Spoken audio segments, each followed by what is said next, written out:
নমস্কার, Hooghly engineering and technology কলেজের digital নেটওয়ার্কে আপনাদের সবাইকে স্বাগত। আজকের এই বিশেষ পডকাস্ট আমরা একটু অন্যভাবে সাজিয়েছি। আজ আমরা কথা বলবো আমাদের কলেজের সিনিয়র প্রফেসর ডক্টর প্রত্যয় দেবনাথের সাথে। ডক্টর দেবনাথ আমাদের কলেজের সঙ্গে যুক্ত রয়েছেন প্রায় 23 বছর। এছাড়াও ওনার শিক্ষকতা জীবন প্রায় আড়াই দশক, 25 বছরেরও বেশি সময় ধরে তিনি বিপুল সংখ্যক ছাত্রছাত্রীদের গাইড করেছেন।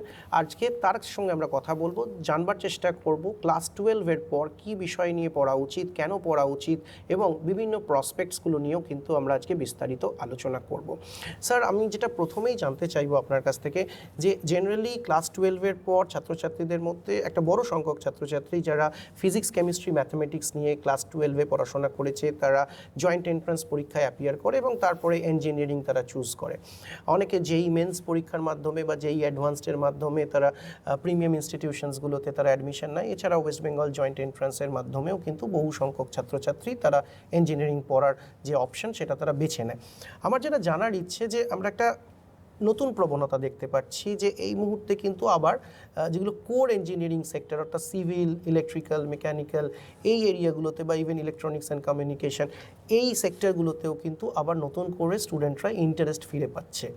তো আমি একদম শুরুতে যেটা নিয়ে কথা বলবো তা হলো সিভিল এবং মেকানিক্যাল, এই দুটি বিষয়েতে আমরা দেখছি যে আবার নতুন করে যে আগ্রহ ফিরে আসছে, তার মূল কারণটা কি? এর মূল কারণটা ভাবতে গেলে 2000 সাল নাগাদ যখন সারা পৃথিবীব্যাপী কম্পিউটার সায়েন্স নিয়ে একটা ইকোসিস্টেম তৈরি হয়েছিল, ঠিক একই জিনিস এখন তৈরি হচ্ছে আমাদের সিভিল। কম্পিউটার সায়েন্স নিয়ে সারা পৃথিবীব্যাপী তৈরি হয়েছিল, কিন্তু সিভিল, মেকানিক্যাল এবং বলতে গেলে ইলেকট্রিক্যাল, ইলেকট্রনিক্সও সেটা পরে আসছি, সেই ইকোসিস্টেমটাই তৈরি হচ্ছে। আমাদের দেশের পপুলেশন বিরাট, সেটা সবাই জানে। আমরা সুপার পাওয়ার হতে চলেছি। তো সেই দিক থেকে দেখতে গেলে আমাদের যে পরিমাণ রাস্তা বা ইনফ্রাস্ট্রাকচার দরকার, সেটা খুব কম আছে এখন। তো এই জায়গাটাতে আমাদের প্রচুর প্রচুর বাড়াতে হবে। যেমন একটা এক্সাম্পল, আমি ছোট্ট এক্সাম্পল দিচ্ছি। যেমন আমাদের দেশে নিয়ারলি 450 এয়ারপোর্টস আছে, হোয়ারাজ আমি যদি ইউএসের সঙ্গে তুলনা করি, সেটা প্রায় 16,000। ভারতবর্ষে 450, মার্কিন যুক্তরাষ্ট্রে প্রায় 16,000। 16,000। তার মানে এখানে একটা বিরাট জায়গা আছে যেখানে আমরা গ্রো করব। এই যে ইকোসিস্টেমটা, যে একটা চেঞ্জ, একটা পয়েন্ট অফ ইনফ্লেকশনের মধ্যে দিয়ে যে টার্নটা করছে, সেটা আমরা বুঝতে পারছি। কারণ এই রিসেন্টলি 1-2 বছরের মধ্যেই আমাদের দেশের কিছু ওয়ার্ল্ড রেকর্ড করেছে, যেটা জানি না সবাই জানে কি না।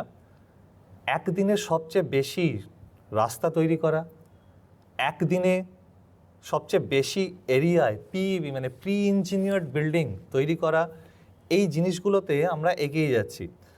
আরও কয়েকটা ব্যাপার আছে, যেমন আমাদের দেশের প্রায় 87% তেলকে নিয়ে আসতে হয়, ইম্পোর্ট করতে হয়। তো এটা যেমনি আমাদের দেশের ইকোনমির জন্য একটা খুব হার্মফুল, এবং গ্লোবাল সাপ্লাই চেইন কোনো কারণে একটুখানি প্রবলেম হলে আমাদের প্রবলেম তৈরি হয়।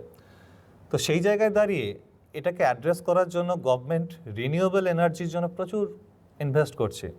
তো এই যে রিনিউয়েবল এনার্জির জন্য যে লার্জ ইনফ্রাস্ট্রাকচার দরকার, তাদের storage system, battery energy storage system, BESS, এইগুলোর জন্য সিভিলের প্রচুর লোক, রেলওয়ে আপগ্রেডেশন হচ্ছে, রেলওয়ে ট্র্যাক নতুন জায়গায় তৈরি হচ্ছে, ব্রিজ তৈরি হচ্ছে। তো এই জায়গাটাতে সিভিল এবং মেকানিক্যালের অবদান অনস্বীকার্য। তো আমার মনে হয় যেটা সামনের বহু বছর, যেহেতু আমরা অনেক পপুলেশন রয়েছে আমাদের দেশে, সামনের বহু বছর এই সিভিল, মেকানিক্যাল ইঞ্জিনিয়ারিংটা গ্রো করবে এবং এর সুযোগ আস্তে আস্তে স্টুডেন্টদের আরও বাড়বে। তো ফলে আপনি যেটা বলতে চাইছেন যে এই মুহূর্তে ইনফ্রাস্ট্রাকচারে যেহেতু ইনভেস্টমেন্ট বাড়ছে, ফলে সিভিল এবং মেকানিক্যালেতে কাজের সুযোগও কিন্তু একইভাবে বাড়ছে।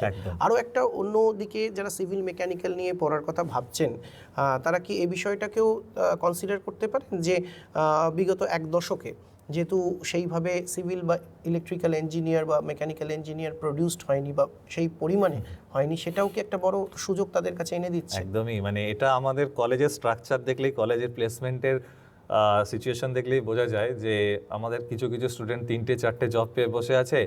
কোম্পানি চাইছে আরও আমাদের কিছু কোয়ালিটি স্টুডেন্ট দেওয়া হোক, আমরা দিতে পারছি না। কারণ কিছুদিন আগে অবধি আমি যতই স্টুডেন্টদেরকে বলি যে দেখ বাবা সিভিল, মেকানিক্যাল, ইলেকট্রিক্যাল, ইলেকট্রনিক্সের স্কোপ তৈরি হচ্ছে, সবাই কম্পিউটার সায়েন্সের পেছনেই দৌড়াচ্ছে। তো কম্পিউটার সায়েন্সের জব অপরচুনিটি বিরাট, অবভিয়াসলি অস্বীকার করা যায় না, কিন্তু সবাই যদি কম্পিউটার সায়েন্সের পিছনেই দৌড়ায় তাহলে একটা ফাঁকা জায়গা তো তৈরি হবেই। সেই ফাঁকা জায়গাটা আজকে তৈরি হয়েছে, যেটার আস্তে আস্তে আমরা বুঝতে পারছি যে সিভিলে খুব কোয়ালিটি স্টুডেন্ট লাগছে না, মোটামুটি যারা মধ্য মেধার, যারা মোটামুটিভাবে পাস করছে তারাও কিন্তু যথেষ্ট ভালো মানে চাকরি পাচ্ছে। মিডিওকারদের সামনে একদম যথেষ্ট একদম সুযোগ একদম, থাকছে। শুধু সিভিল নয়, এটা সিভিল, ইলেকট্রিক্যাল, মেকানিক্যাল সবগুলোতেই। তো কোর সেক্টরে প্রচুর প্লেসমেন্ট হচ্ছে। ইনফ্যাক্ট যদি আমরা স্ট্যাটিস্টিক্স দেখি, আমি বাইরের কলেজের সঙ্গে তুলনা করছি না, বাইরের কলেজের স্ট্যাটিস্টিক্স অতটা দেখিনি আমি, কিন্তু আমাদের কলেজের পার্সপেক্টিভ থেকে আমি দেখতে পাচ্ছি এই চারটে সেক্টরে মোর দেন 80% স্টুডেন্ট প্লেসড। আপনি জানেন আমাদের যে স্ট্রাকচারটা, যেগুলো প্লেসড হয়েছে, সেই স্টুডেন্টগুলো আমাদের ট্রান্সরেল, পিনাকল, স্কিপার, এরকম প্রচুর কোম্পানি আছে। ব্যাজেলে আছে, ব্যাজেলে হাই প্যাকেজে স্টুডেন্টরা ঢুকতে পেরেছে, কল্পতরু পাওয়ার। তো প্রচুর প্রচুর স্টুডেন্ট আছে যারা প্লেসড হয়েছে। তো এই যে ভ্যাকেন্সিটা তৈরি হয়েছিল, সবাই কম্পিউটার সায়েন্স পড়বে, তাদের সেই স্কোপের কথা যে অন্য জায়গায় আছে সেটা কেউ ভাবছে না। তো আজকে মানুষ যারা একটু ইনফরমেশন রাখে, যারা একটু বুঝছে যে আমাদের দেশের সিনারিওটা কি আর গ্লোবাল সিনারিওটা কি, তারা কিন্তু আস্তে আস্তে, আপনি ফার্স্টের দিকে যেটা বলছিলেন যে কোর সেক্টরের দিকে তারা টার্ন করছে, যারা একটু ইনফরমেশন রাখে তারা কিন্তু কোর সেক্টরে টার্ন করছে। তো এখানে স্কোপটা, অপরচুনিটিস বেশি, অনেক বেশি। একদমই। আমরা দেখুন যখন ক্লাসে পড়াই তখন যে কোনো চ্যাপ্টার পড়ানোর আগে একটা বিষয় আমরা বোঝাই স্টুডেন্টদের, সেটা হচ্ছে যে অবজেক্টিভ, অর্থাৎ কেন পড়বো, কি কারণে পড়বো। ঠিক একইভাবে যখন আমরা বিষয় নির্বাচন করব, শুধু এটা নয় যে কি নিয়ে পড়বো, কি বিষয়ে পড়বো, কোন স্ট্রিম নিয়ে পড়বো, শুধু এটুকু ভাবলেই চলবে না, কেন পড়বো। আজকের এই পডকাস্টের কিন্তু সেটাই মূল লক্ষ্য, যে কেন পড়বো। এবার আমি আসছি আরও দুটো খুব কনভেনশনাল স্ট্রিম, বহু পুরনো, একটা হচ্ছে ইলেকট্রনিক্স অ্যান্ড কমিউনিকেশন, আর একটা হচ্ছে ইলেকট্রিক্যাল ইঞ্জিনিয়ারিং। এবং এই দুটি সেক্টরেতেও আমরা দেখতে পাচ্ছি কিন্তু এই মুহূর্তে প্লেসমেন্ট যথেষ্ট ভালো। আমরা এই যে প্লেসমেন্ট ভালো হওয়াটার জন্যই কি স্টুডেন্টরা আবার নতুন করে ইলেকট্রনিক্স বা ইলেকট্রিক্যালে ভর্তি হতে চাইছে বেশি করে, নাকি এর পিছনে আরও অন্য অনেকগুলো সিগনিফিকেন্স আছে? যদি আপনি আপনার এক্সপিরিয়েন্স থেকে আমাদের সঙ্গে একটু শেয়ার করেন। না, প্লেসমেন্ট ভালো সেটা তো একটা ফ্যাক্টর, কিন্তু তার থেকেও যেটা বড় কথা হয়েছে বললাম না, ইকোসিস্টেমটা বুঝতে হবে কি হতে চলেছে। মানে কম্পিউটার সায়েন্সে কম্পিউটার সায়েন্স একটা ম্যাচিওর ব্রাঞ্চ, পুরো এত দূর পৌঁছে গেছে যে সেখানে জব অপরচুনিটিস প্রচুর রয়েছে। কিন্তু এই যে ইলেকট্রনিক্স বা ইলেকট্রিক্যাল, আমি একটু ভেঙে বলি স্যার। একদম একদম। আমাদের ইলেকট্রনিক্সকে আমরা কোর বলবো না সফটওয়্যার বলবো, এই নিয়ে বহু জায়গায় বহু আলোচনা। হ্যাঁ, মানে ইলেকট্রনিক্সকে সব সফটওয়্যার বলেই ডাকতো, সফটওয়্যার ইন্ডাস্ট্রির পার্ট, একদমই। কিন্তু ইলেকট্রনিক্সে কোর সেক্টরে প্রচুর জব। কিভাবে এই জবগুলো আসছে আমি একটু আলোচনা করব, যে গভর্নমেন্ট কি করছে। আমাদের যে এই যে ফিসকাল ডেফিসিট হোক কি যাই হোক, সেটাকে ম্যানেজ করার জন্য আমরা এক্সপোর্ট ওরিয়েন্টেড হতে চাইছি, ঠিক আছে? তো এক্সপোর্ট ওরিয়েন্টেড হতে গেলে আমাদের ম্যানুফ্যাকচারিং সেক্টরটাকে গুরুত্ব দিতে হবে। আমাদের OEM sector, original equipment manufacturing সেক্টরটাকে হিউজ গ্রোথ এসছে, হিউজ গ্রোথ, মানে 20% CAGR এটা গ্রোথ করছে। অ্যারোস্পেস অ্যান্ড ডিফেন্স এই একটা অদ্ভুত জায়গা যেটা লং টার্মে খেলবে। ঘটনাটা হচ্ছে, আজ থেকে যদি 10 বছর আগে আমি যা কোম্পানি ছিল, আজকে তার 20 টাইমস কোম্পানি। কারণ কি, অ্যারোস্পেস অ্যান্ড ডিফেন্স সেক্টরটা গভর্নমেন্ট পাবলিক প্রাইভেট কোম্পানির জন্য ওপেন করে দিয়েছে, যেটা আগে স্ট্রিক্টলি গভর্নমেন্ট কোম্পানিতেই রেস্ট্রিক্ট করা হতো। তো সেই জায়গায় দাঁড়িয়ে আজকে আমরা সুযোগটা অনেক মানে ওয়াইড ওপেন। একদম একদম, মানে আগে আমরা ইম্পোর্ট করতাম, আমরা এই মুহূর্তে 80টা দেশে এক্সপোর্ট করছি। লকহেড মার্টিনের মতো কোম্পানিকে আমরা সাপ্লাই করছি, আমরা বোয়িংকে সাপ্লাই করছি, আমরা রোলস রয়েসকে সাপ্লাই করছি। আমাদের প্রোডাক্ট এখান থেকে যাচ্ছে তাদের কাছে। তো এই ম্যানুফ্যাকচারিং ইউনিট ইন্ডিয়াতে একদম, মানে কিছু সেক্টর, এন্টার প্রসেসটা না, কিছু সেক্টর এখানে যাচ্ছে।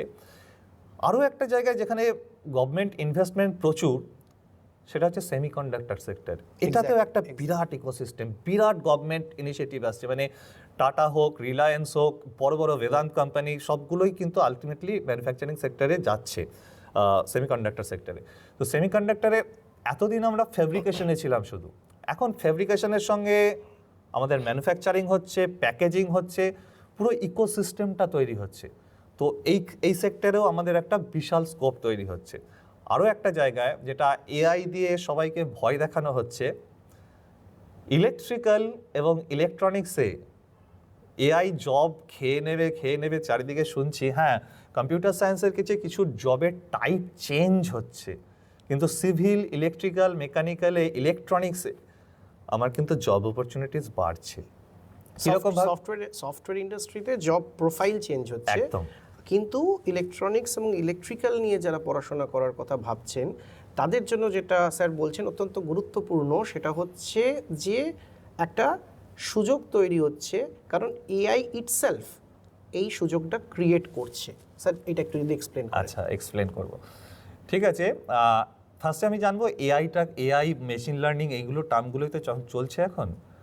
তো মেশিন লার্নিং, এআইয়ের একটা পার্ট। মেশিন লার্নিং ব্যাপারটা কি, মানে আপনাকে স্যার একটা খুব ইজি লেম্যানের মানে একটা এক্সাম্পল দিচ্ছি। ধরুন আপনি বাইক চালাচ্ছেন, তো বাইক চালাতে গিয়ে দেখলেন অপোজিট থেকে একটা বাস আসছে, আর ওদিক থেকে তার বাসকে ওভারটেক করে আরও একটা বাইক আসছে, বাঁ দিক থেকে হয়তো একটা গরু আসছে।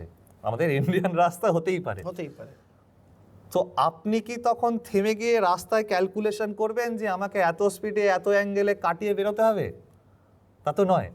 আপনি ব্রেকটা মারবেন, ডান দিকে হয়তো 10 ডিগ্রি ঘোরাবেন, গাড়ি বার করে নিয়ে চলে যাবেন। আপনি কি করে করলেন স্যার এটা?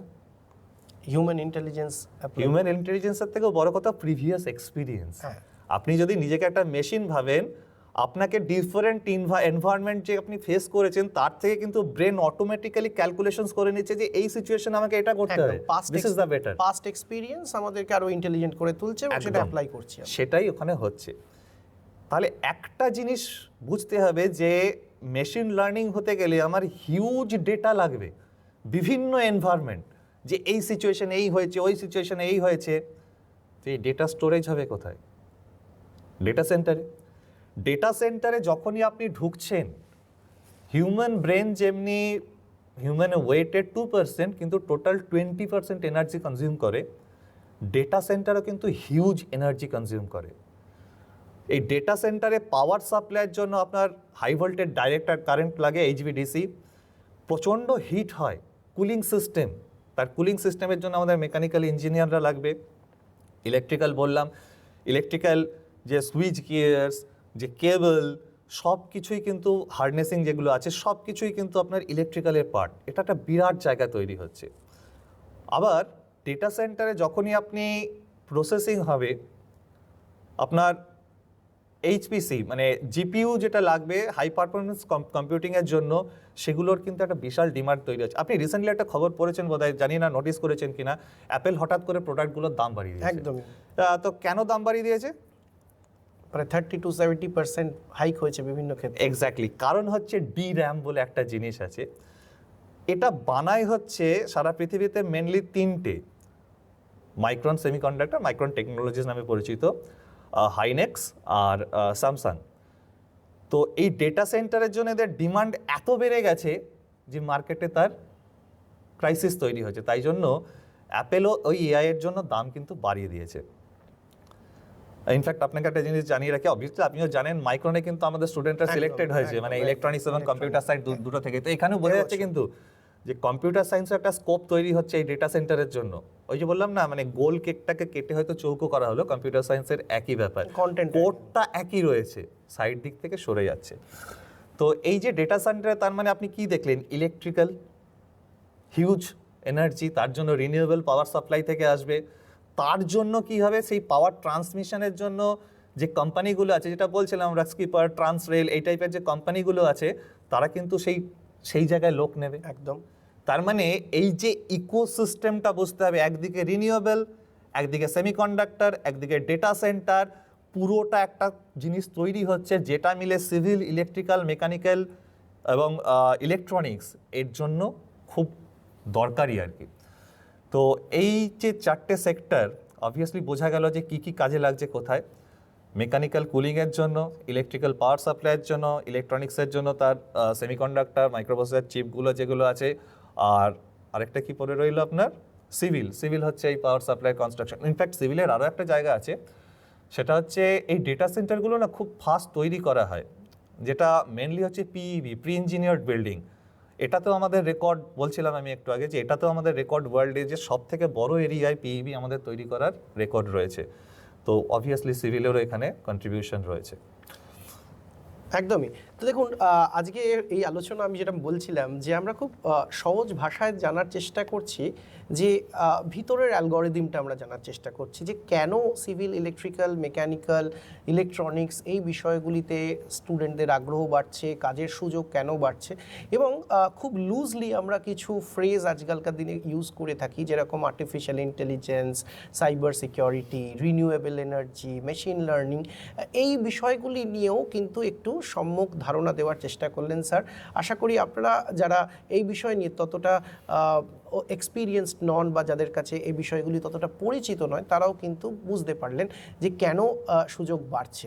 এবার স্যার আরও একটা প্রশ্ন যেটা আমাদেরকে খুব ফেস করতে হয় ইদানিংকালে, সেটা হচ্ছে যে কি নিয়ে পড়বো, কম্পিউটার সায়েন্স কোর ব্রাঞ্চ, নাকি আর্টিফিশিয়াল ইন্টেলিজেন্স, নাকি সিএসসি উইথ মেশিন লার্নিং, নাকি সিএসসি উইথ সাইবার সিকিউরিটি। কারণ বিভিন্ন কলেজে, বিভিন্ন প্রতিষ্ঠানে এই ধরনের কোর্সেসগুলো শুরু হয়েছে, ফলে ছাত্রছাত্রীদের মধ্যে একটা কনফিউশন, এবং যেহেতু আমি যেটা প্রথমেই বলছিলাম যে অপশান বাড়লেই কনফিউশন বাড়ে, তো এখানে কি বলবেন যে সিএসসি কোর ব্রাঞ্চ নিয়ে পড়া ভালো, নাকি এআইডিএস বা এআইএমএল এই ধরনের নতুন বিষয়গুলি নিয়ে পড়া ভালো, কি বলবেন? প্রশ্নটা খুব জটিল in the sense, CSC core ব্রাঞ্চে আপনাকে বলছিলাম যে একটা গোল কেক আছে, কেটে চৌকো করে দেওয়া। ধরুন একটা রাস্তা আছে, রাস্তাটা বেশ বড় রাস্তা, মাথায় গিয়ে 4টে ভাগে ভেঙে যাচ্ছে, তো একটা কনজেস্টেড হলে আপনি অন্যটা দিয়ে বেরোবেন। আরেকটা হচ্ছে একটা সরু রাস্তা, প্রথম থেকে আলাদা রাস্তায় যাচ্ছে।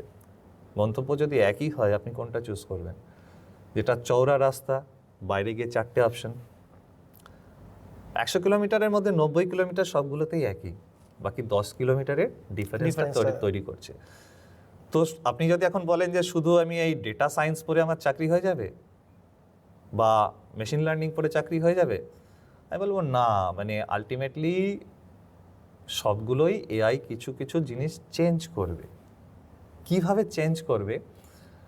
আমাদের এখন যে জব প্রোফাইল এআই আসার পরে বা আগে, আমরা কোডার শুনতাম, প্রচুর কোডিং হচ্ছে, বা আমাদের এখন এআই এসে যেটা করছে প্রম্পট ইঞ্জিনিয়ারিং, ঠিক আছে, টেকনো অ্যাসোসিয়েট বা ডেটা অ্যানালিস্ট বা সাইবার সিকিউরিটি বা ডেটা সিকিউরিটি, এই টাইপের অনেক কিছু জিনিস আসছে, কিন্তু ওদের বেসিক জায়গাটা কিন্তু একই, ফাউন্ডেশনটা একই। তো একটা জায়গা থেকে আরেকটা জায়গায় শিফট করতে হলে আপনাকে খুব বেশি হেলেন হেভেন ডিফারেন্স করতে হবে না।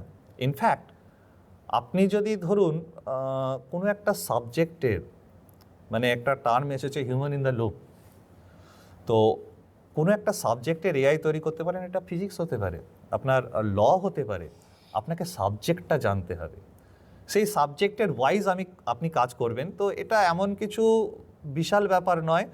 ইনফ্যাক্ট আমি বলবো যে আমার বড় রাস্তাটাতেই যতটা সম্ভব এগিয়ে যাওয়া ভালো, কারণ আমরা দেখছি যে আমাদের প্লেসমেন্ট, কম্পিউটার সায়েন্স তো মাদার ব্রাঞ্চটাকে আমি ছেড়েই রাখলাম, অন্যগুলো এআইএমএল, ইনফ্যাক্ট আমাদের টিসিএস প্রাইমে হোক কি ডিজিটালে হোক, আমাদের ইলেকট্রনিক্সের ছেলেমেয়েরা আছে, কম্পিউটার সায়েন্স তো আছেই। তাহলে ব্যাপারটা এরকম নয় যে একটার সঙ্গে আরেকটাকে কোরিলেট করা যাচ্ছেই না।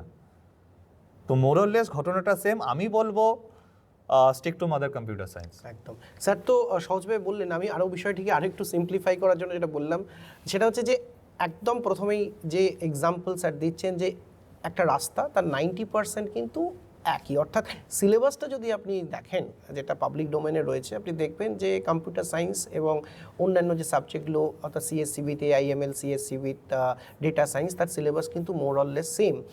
ওয়্যারাজ যখন জব অপরচুনিটিসের কথা সামনে আসছে তখন কিন্তু অনেকটা ন্যারো ডাউন হয়ে যাচ্ছে, ফলে যারা শুধু এআই নিয়ে পড়ছে বা মেশিন লার্নিং নিয়ে পড়ছে, কাজের সুযোগের প্রশ্ন যখন আসছে ফোর্থ ইয়ারের পরে তখন কিন্তু তাদের সুযোগটা কিন্তু অনেকটাই ন্যারো ডাউন হয়ে যাচ্ছে। একদম। ওয়্যারাজ যারা কোর ব্রাঞ্চ অর্থাৎ সিএসসি উইথ কোর ব্রাঞ্চ যারা পড়াশোনা করছে তাদের সামনে সুযোগটা কিন্তু অনেক বেশি থাকছে।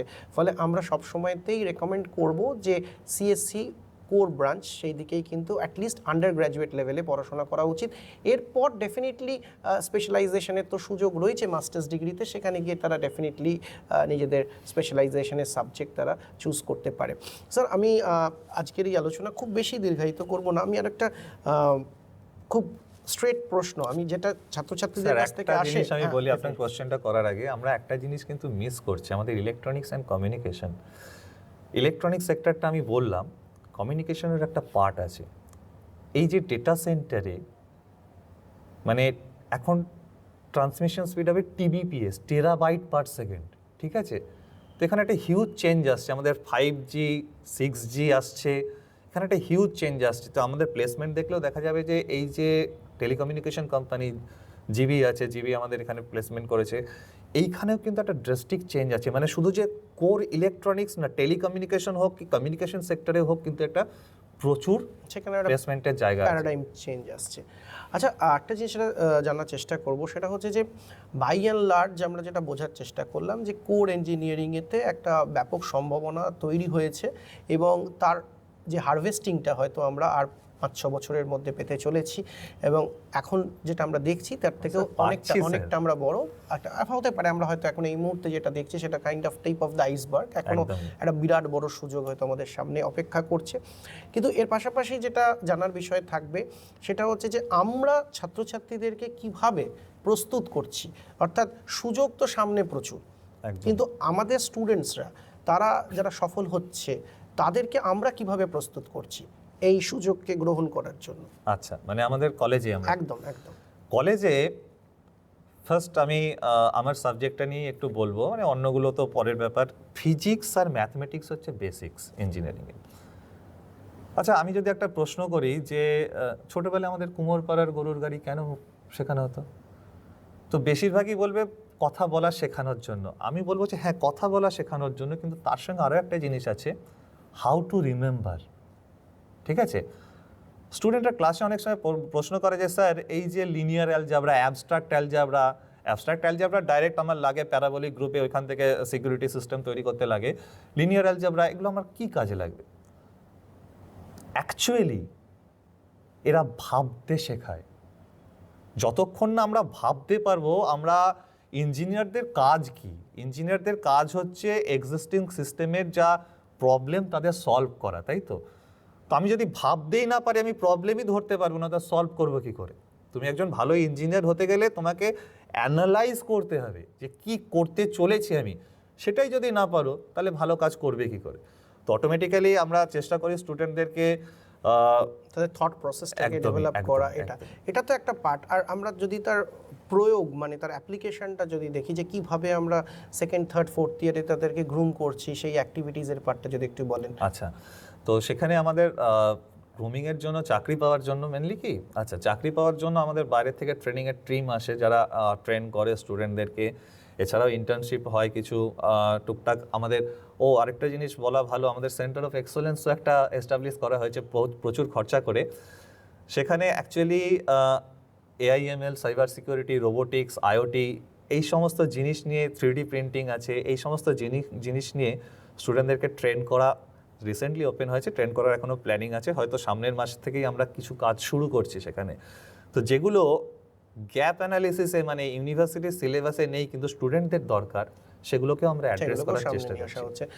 ফলে আপনারা জানতে পারলেন যে শুধুমাত্র যে সম্ভাবনা তৈরি হয়েছে এবং সেই সম্ভাবনাকে আমরা দূর থেকে দেখছি বিষয়টা এমন নয়, সেটাকে ক্যাপিটালাইজ করার জন্য আমাদের ছাত্রছাত্রীদেরকে আমরা কীভাবে প্রস্তুত করছি।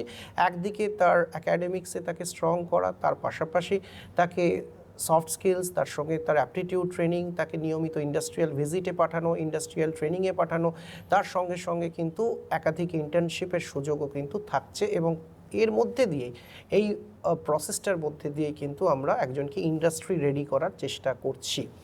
আজকে আমি শেষ করব একদম, আমরা এই আলোচনার একদম শেষ ভাগে চলে এসেছি। অনেকের একটা প্রশ্ন করেন, বিশেষ করে স্টুডেন্টসদের অভিভাবকরা, তারা এটা প্রশ্ন করে যে আমার ছেলে তো বায়োলজি নিয়ে পড়াশোনা করেছে, তার কম্পিউটার অ্যাপ্লিকেশন ছিল না, বা কম্পিউটার সায়েন্স নিয়ে সে ক্লাস 12-এ পড়েনি, ফলে সে তো কিছুই জানে না, বিশেষ করে প্রোগ্রামিংয়ের কোনো নলেজ নেই, সে কি কম্পিউটার সায়েন্স বা ইলেকট্রনিক্স অ্যান্ড কমিউনিকেশন ইঞ্জিনিয়ারিং পড়তে পারবে? কি বলবেন? একদমই পড়তে পারবে।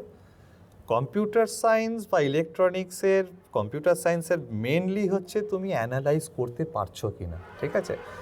ম্যাথমেটিক্স শিখে আসেনি, সেটা শিখতে এমন কিছু টাইম লাগে না, কিন্তু তোমার যদি সেই ইচ্ছেটা থাকে যে অ্যানালাইজ করব, আমি করব, তো বায়োলজি পড়ে এলেও কোনো ক্ষতি নেই, কোনো অসুবিধা নেই, তাতে তার মানে পিছিয়ে গেছে তা না। তেমন বেসিক ফিজিক্স, ম্যাথামেটিক্স এবং কেমিস্ট্রি তো সে পড়ে পড়ে আসছে। আসছে। হ্যাঁ, এবার ডেফিনেটলি তারতম্য থাকবে, কেউ একটু বেশি ভালো জানবে, কেউ একটু কম জানবে, কিন্তু সেটাকে যে গ্যাপটা থাকছে সেটাকে ব্রিজিং করার কাজ তো আমরা করছি ব্রিজ কোর্সের মাধ্যমে, টিউটোরিয়াল রেমেডিয়াল ক্লাসেসের মাধ্যমে, সেটা তো আমরা ডেফিনেটলি করার চেষ্টা করছি।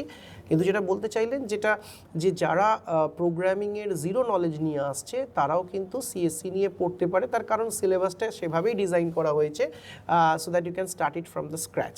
আজকে আমরা এই আলোচনা আমরা এখানেই শেষ করব।